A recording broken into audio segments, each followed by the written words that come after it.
I'm at Del Taco. I'm smoking a cigarette. These are cheap cigarettes. They cost $2.50 and they always go out several times. I was nice and calm. My cat still is going through what I went through with the, and falling and shit. And, I was nice and calm, just laying on the bed frame.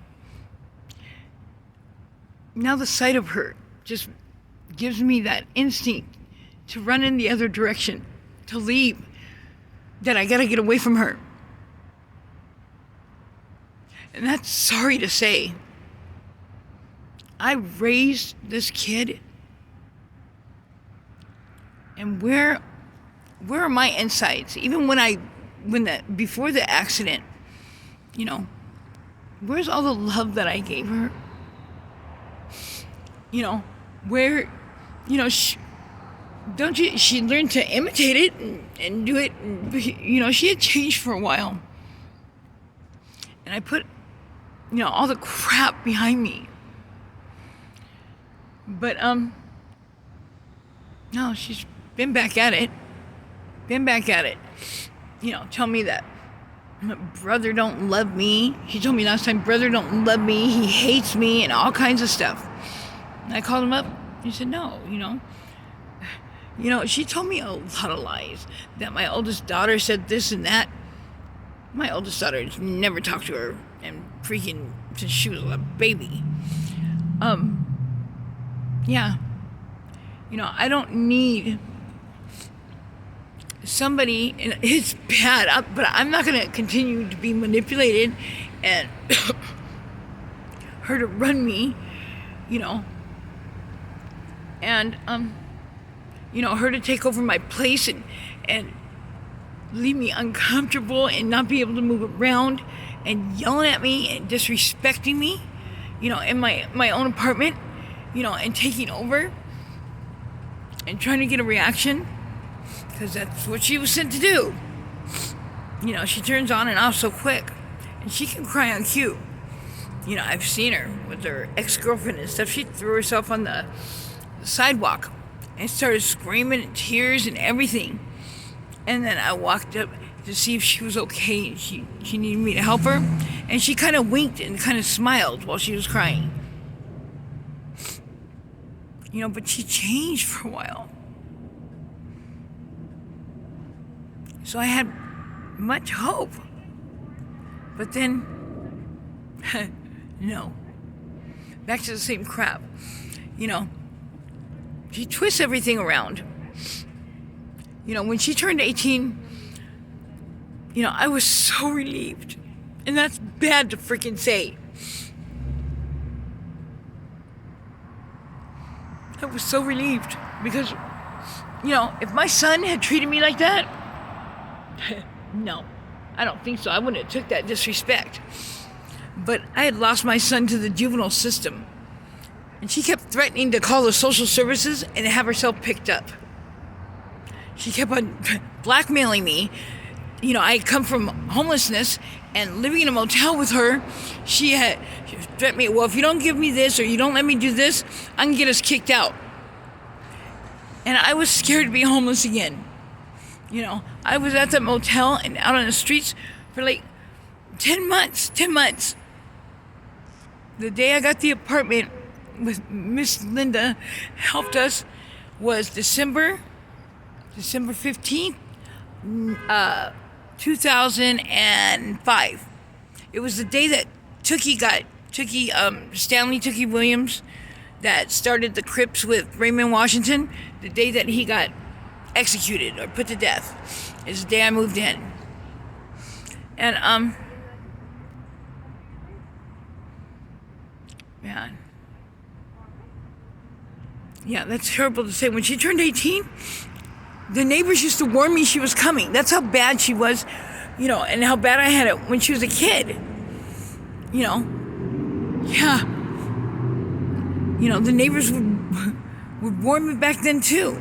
Because, when we moved in here, she got all the neighbors to think I was crazy and I was mean and I didn't feed her and she was raised on the streets. Really? And because, the way I dressed and stuff, I don't dress that way no more over here. Only when I feel like it. I don't have to be in uniform. I'm not from the city. I'm a resident, and I've been a resident for 16 years. And girl pants, stretchies, they feel like freaking pajamas to me. If I was living in my neighborhood, I'd be in uniform every day. But, I was 363 pounds with hair down to my butt, and I was wearing big jerseys and checkered shorts and long socks, and, that's what I was comfortable in. And even if I had a choice with my fatness, I'd probably still dress like that. And I do dress in my uniform.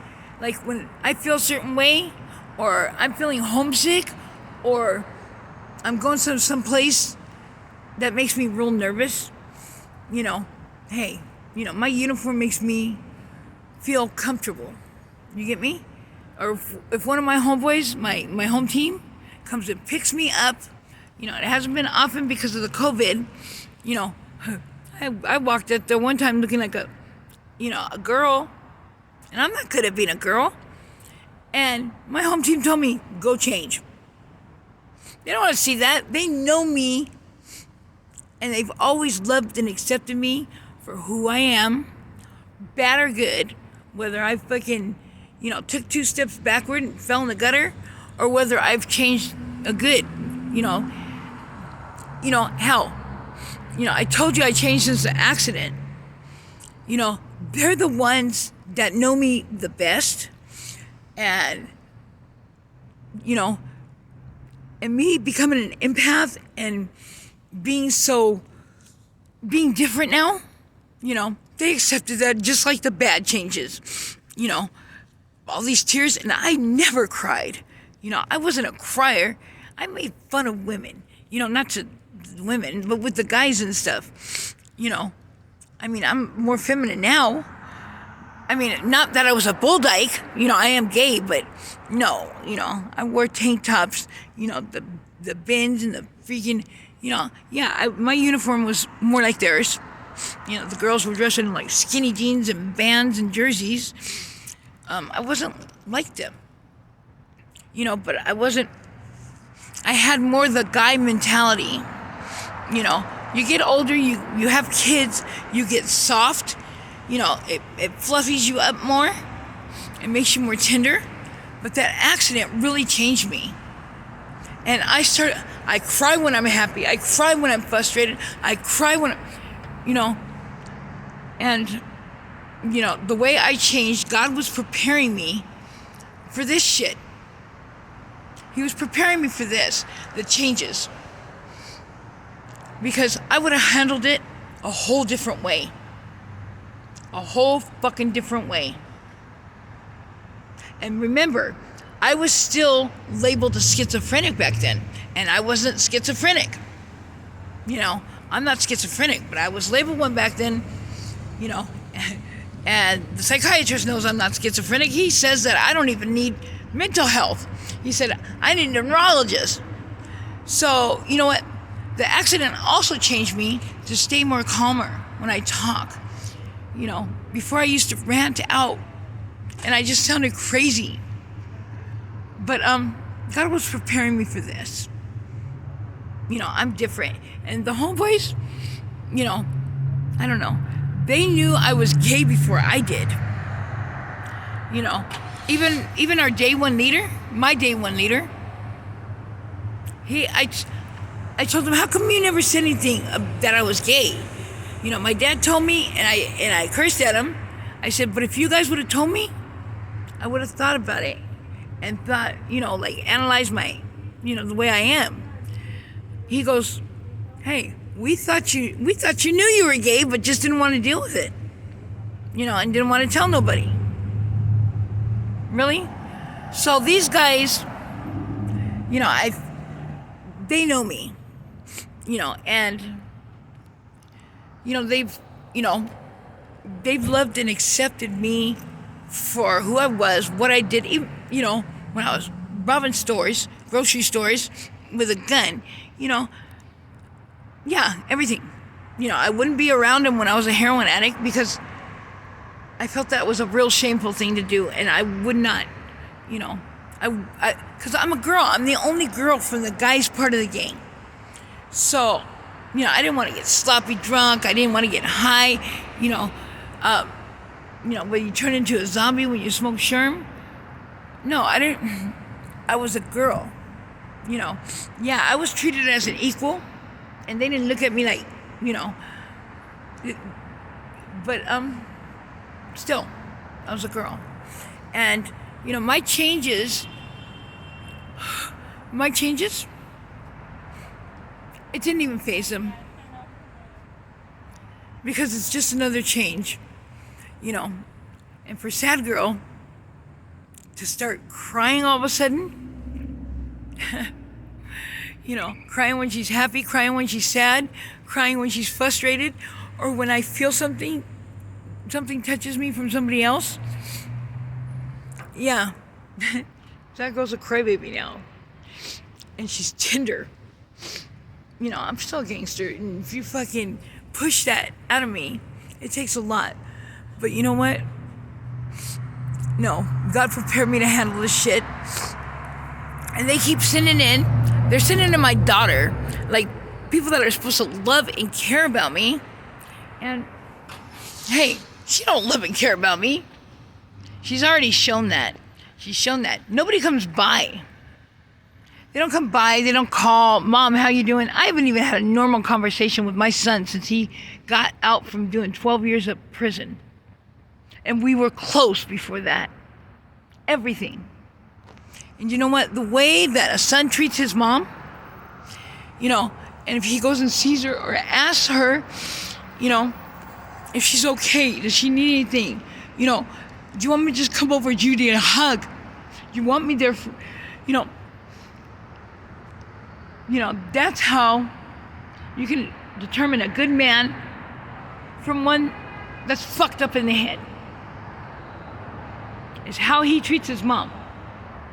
Yeah, he treated me so well, even when he got out when he was 18 for 3 months. But this 12 years in prison, it changed him. And I can't get close to him.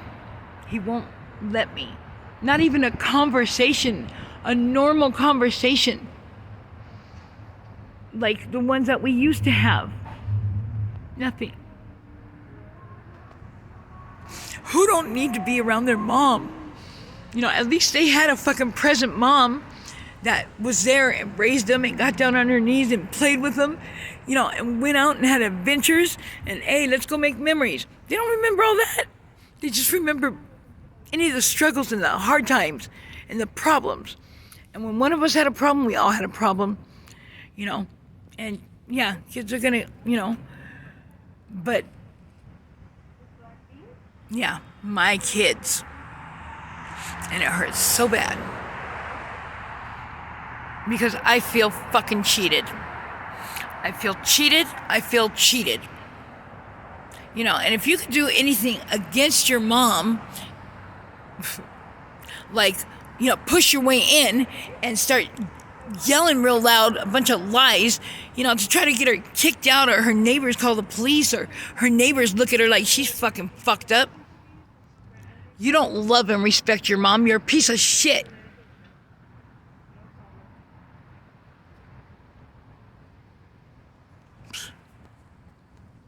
And I love these fucking kids. And look at the way I get treated, or don't get treated at all.